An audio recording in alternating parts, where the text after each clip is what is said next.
नमस्ते दोस्तों, अगर आपने अभी तक मेरे चैनल को सब्सक्राइब नहीं किया है तो सब्सक्राइब करें और हर अपडेट की जानकारी पाने के लिए बेल आइकन दबाएं। नमस्ते दोस्तों, पाप अंकुशा एकादशी के व्रत से नष्ट होते हैं सारे पाप। जाने पूजा विधि, व्रत विधि, पालन का शुभ टाइम, महत्व, कथा। दोस्तों, हर महीने 2 एकादशी होती है, एक शुक्ल पक्ष की और एक होती कृष्ण पक्ष, और दोनों का अपना महत्व। इस प्रकार साल में 24 एकादशी पड़ती है और तब अधिक मास होता है तो ये 26 हो जाती है। आज हम बात कर रहे हैं पाप अंकुशा एकादशी व्रत, जो 27 अक्टूबर को रखा जाए। हिंदू पंचांग के अनुसार आश्विन शुक्ल पक्ष की एकादशी को पापम अंकुशा एकादशी कहते हैं। इस एकादशी पर भगवान पद्म नाम की पूजा की जाती है। मान्यता है कि इस एकादशी के व्रत से तप के समान फल की प्राप्ति होती है। जानते हैं पापम कुशा एकादशी के व्रत का शुभ। एकादशी तिथि और व्रत पारण का समय। एकादशी तिथि प्रारंभ 26 अक्टूबर 2020 सुबह 9 बजे। एकादशी तिथि समाप्त 27 अक्टूबर 2020 सुबह 10:46 तक। व्रत पारण समय और तिथि 28 अक्टूबर 2020 सुबह 6:30 बजे से लेकर सुबह 8:44 बजे तक। द्वादशी तिथि समाप्त 28 अक्टूबर को 12:54 पर। दोस्तों, पाप रूपी हाथी को व्रत के पुण्य रूपी अंकुश से बंधने के कारण ही इसका नाम पाप अंकुशा एकादशी हुआ है। इस दिन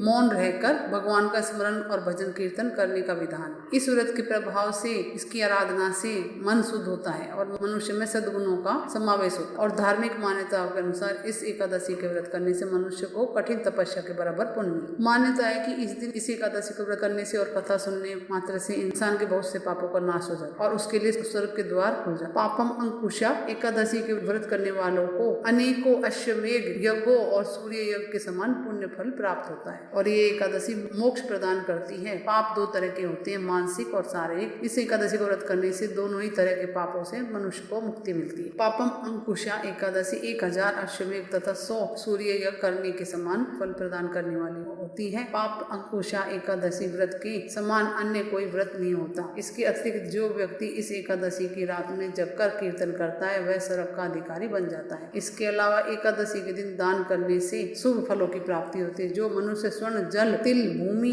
अन्न, गौ, जूते तथा छाते का दान करता है उसे यमराज का सामना नहीं करना पड़ता। जाने पूजा विधि और नियम। इस एकादशी के व्रत के नियमों का पालन एक दिन पूर्व यानी कि 10वीं तिथि से ही शुरू हो जाता है। 10वीं पर सूर्य अस्त के बाद कुछ खाए पिए नहीं, दिन में ही खा लें जो भी खाना, और दिन में भी सात्विक भोजन ग्रहण करें। अन्न ना रहे पेट में, इस बात का ध्यान रहे, इसलिए हल्का फुल्का। वैसे तो इस दिन 7 तरह के अनाज नहीं खाने चाहिए 10वीं तिथि के दिन भी। इनमें से गेहूं, उड़द, मूंग, चना, जौ, चावल और मसूर की दाल नहीं खानी चाहिए। और 10वीं को ही भगवान का ध्यान करके सोए। एकादशी के दिन सूर्योदय से पूर्व उठकर नहा धोकर प्रातःकाल साफ सुथरे वस्त्र पहन लें। पूजा घर को, जहाँ पूजा करनी उस जगह को शुद्ध कर लें और मंदिर में दीपक प्रज्वलित करके भगवान के आगे संकल्प कर लें, क्योंकि कोई भी व्रत संकल्प के बिना पूरा नहीं होता। राइट हैंड में थोड़ा जल, पुष्प लेके और थोड़े से पैसे लेके अपना नाम, गोत्र, वार, जगह और अपनी मनोकामना बोल के भगवान विष्णु के समीप छोड़ दे। संकल्प के बाद चौकी पटड़ी पर पीला या लाल वस्त्र बिछा लें। एक कलश में जल भर के उस पर लाल या पीला कपड़ा बांधे और उसके ऊपर भगवान विष्णु की प्रतिमा या तस्वीर स्थापित कर लें। उसके बाद भगवान विष्णु की प्रतिमा है तो उनको स्नान कराएं, पंचामृत से स्नान कराएं, शुद्ध जल से स्नान कराएं। फिर से उनको कलश के ऊपर जो वस्त्र बांध के रखा है वहाँ पे कलश पे स्थापित कर दें और उनको वस्त्र पहनाएं, यज्ञ पवित्र पहनाएं, सुगंधित चंदन से तिलक करें, धूप दीप दिखाएं, पुष्प माला चढ़ाएं, पुष्प चढ़ाएं, तुलसी दल चढ़ाएं, इत्र चढ़ाएं, नैवेद्य चढ़ाएं, नारियल चढ़ाएं, ऋतुफल भी चढ़ाएं और मन लगा के भगवान की पूजा करें। हो सके तो सुबह शाम दोनों टाइम पूजा करें और पूजा करने के बाद वहीं पर बैठ के विष्णु सहस्त्र नाम का पाठ करें। ओम नमो भगवते वासुदेवाय मंत्र का जाप करें जितना हो सके। उसके बाद कथा का श्रवण करें, क्योंकि इस एकादशी के रात्रि जागरण का बहुत महत्व है। रात्रि जागरण के दौरान भजन कीर्तन करते रहें और खाने में भी अन्न नहीं खाना है। एकादशी के दिन में फल फ्रूट खा सकते हैं, फलाहार ले सकते हैं, वो भी एक टाइम। पूरी रात एकादशी की रात जागरण करके निकालें। सुबह जल्दी उठ के स्नान आदि से निवृत्त होकर साफ सुथरे वस्त्र पहने, नहा धो के, और भगवान सूर्य को दोनों दिन जल चढ़ाएं। एकादशी को भी और द्वादशी को भी जल अर्पित करें। भगवान विष्णु का पूजन भी करें। द्वादशी को तुलसी दल जरूर अर्पित करें और एकादशी के दिन भी तुलसी जी में दीपक जला के उनकी परिक्रमा जरूर करें। द्वादशी के दिन भी भगवान का पूजन करने के बाद ब्राह्मणों को भोजन कराएं, यथाशक्ति दक्षिणा दान दें और उसके बाद व्रत का पालन करें। पाप अंकुशा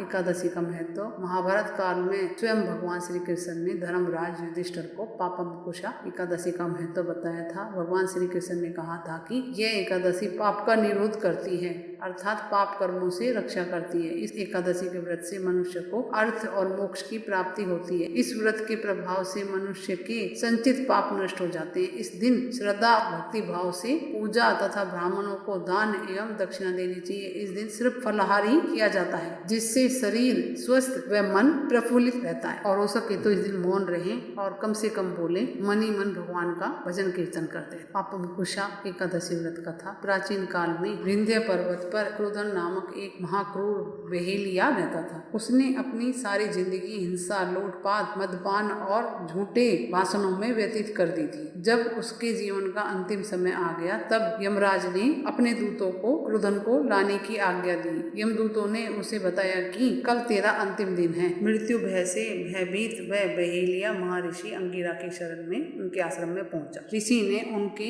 अनुनयन से प्रसन्न होकर अश्विन शुक्ल पक्ष पापम अंकुशा एकादशी व्रत तथा भगवान विष्णु के व्रत पूजा विधान बताया। इस प्रकार पापम कुशा एकादशी का व्रत पूजन करने के पश्चात और भगवान की कृपा से विष्णु लोक और मोक्ष की प्राप्ति हो गई और उधर यमदूत हाथ मलते ही रह गए। और दोस्तों, इस एकादशी के अगले दिन पद्मनाभ द्वादशी होती है। इस दिन में व्रत किया जाता है। आश्विन शुक्ल पक्ष को किया जाता है। भगवान पद्मनाभ की पूजा की जाती है। इस दिन भगवान जागृत अवस्था को प्राप्त करने हेतु अंगड़ाई लेते हैं तथा पद्मासीन ब्रह्मा ओमकार ध्वनि करते हैं और भगवान विष्णु की प्रतिमा को क्षीर से स्नान कराकर भोग लगावे तथा धूप दीप नैवेद्य चंदन से आरती उतारे, ब्राह्मणों को भोजन करवाकर दान देवे। इस व्रत प्रभाव से मनवांछित फल मिलता है। और कुछ पूछना दोस्तों कमेंट्स करके पूछे। मेरे चैनल को लाइक करें, सब्सक्राइब करें, शेयर करें। नमस्ते दोस्तों।